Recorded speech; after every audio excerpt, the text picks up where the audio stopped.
नाही, आश्चर्य वाटायला नको आणि खंते वाटायला नको. सध्याचं राजकारण ज्या पद्धतीनं चाललेलं आहे, फक्त येणं केनं प्रकारे माझी माणसं निवडून आली पाहिजेत यासाठी लोक एकत्र येत आहेत.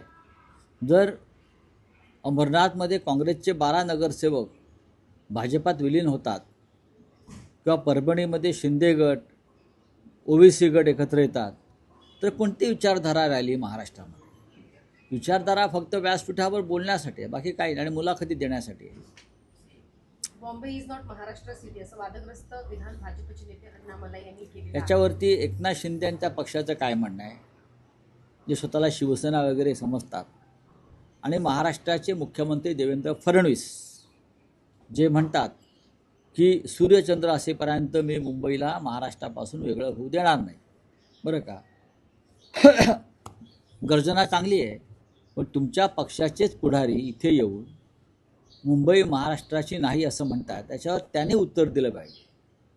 एकनाथ शिंदेनं उत्तर दिलं पाहिजे, त्यांच्या लोकांनी उत्तर दिलं पाहिजे. मुंबई महाराष्ट्राची नाही असं तुमचे स्टार प्रचारक सांगतायत. हा जो कोणी अण्णा फण्णा झन्ना मलाही आहे, बरं का, हा विचार भाजपचा आहे का? तो भाजपचा नेता आहे. नेता असेल तर तुम्ही त्याच्या विरुद्ध, या अण्णामलाई विरुद्ध इथे गुन्हा दाखल केला पाहिजे, महाराष्ट्रद्रोहाचा. महाराष्ट्राच्या राजधानीविषयी तो असं कसं का वक्तव्य करू शकतो? 106 मराठी हुतात्म्यांचा अपमान भाजपच्या अण्णामलाईनं केला असेल तर महाराष्ट्राच्या मुख्यमंत्र्यानं त्याच्यावर गुन्हा दाखल करून त्याला ताबडतोब अटक केली पाहिजे. त्याला मुंबईच्या बाहेर जाऊ देता कामा नये. कोणी लुंग्या सुंग्या येईल आणि मुंबई महाराष्ट्रावर अशा प्रकारे जाऊन आमच्या तोंडावरती चप्पल मारून जाईल.